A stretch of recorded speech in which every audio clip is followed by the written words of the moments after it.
วันนี้เสนอเรื่องเจี้ยเรื่องไอ้แม่เมียเสียหูลูกใจเรื่องมันเกิดเมื่อละ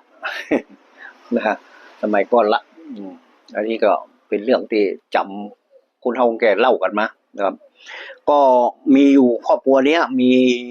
อยู่ด้วยกันถึงวันนี้ก็จะอยู่ด้วยกัน4 คนมีพ่อเมียแม่เมียลูกชายก็ลูกสาวนะครับนี้ก็ลูกสาวเนี่ยแต่งงานกับลูกชายมาก็ได้สักปีปลายก็ยังบ่ได้มีลูกมีเต้านะครับก็อยู่ด้วยกันมารู้สึกว่าพ่อแม่เมียเนี่ยจะบ่ค่อยจะให้ถูกเส้นลูกชายสักเท่าไหร่เหมือนเขามีจะหูน้ำพริกน้ำเกลือเข้าหูดังกันเนาะมันถึงหูตับหูไตกันไปกำน้อยทีนี้ถ้าวันใดของกินลำถ้าลูกสาวไปคนด่าขัดโตกนี่นะอันใดลำเพื่อก็จะพัดไปทางผัวเพิ่นบ่อันใดบ่ลำก็พัดไปทางป่อเนี่ยคนเฒ่าก็จะไปทั้งกินนะครับจริงๆคนเฒ่าพอใจก็มันบ่ค่อยจะมีปัญหาเนาะเอาล่ะแล้วมีอยู่วันหนึ่งนะครับ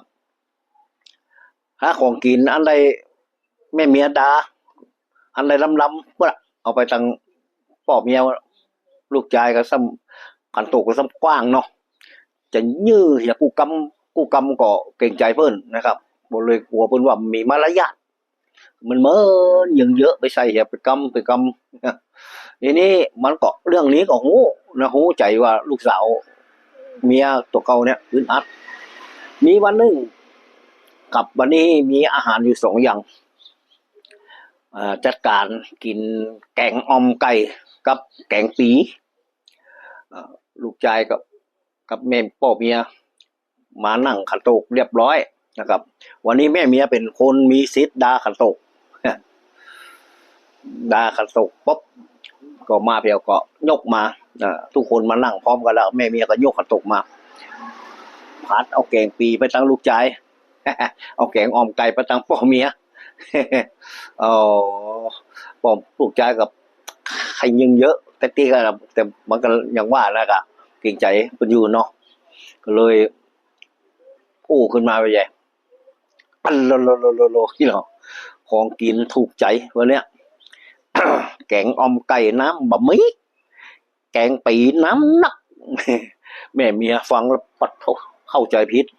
เขาเข้าใจผิดไปละเนาะแสดงเข้าใจว่าเวลากินแกงจิ้นไก่เนี่ยแกงอ่อมไก่เนี่ยน้ำในพลังบะหมี่แกงปีน้ำนัก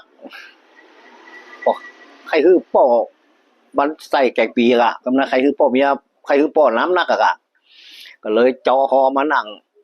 พัดเอาแกงปีป่อมึงห้ามกินแกงปีถึงวันผัวมึงเนี่ยถูกเขาคนหนุ่มคนกำกินนักพลังจะได้เติมพลังแข็งแรงเนี่ยกันนัก คนเฒ่าอยู่บ้านมันเป็นยังไงหรอกินแกงปีเนี่ยป่อมึงมันรึกมักแกงปี ลูกชายก็โตดูต่างหาออกกำนั้น แม่เพียเสียหมูลูกชายกับ แกงจีนน้ำบะหมี่แกงปีน้ำนัก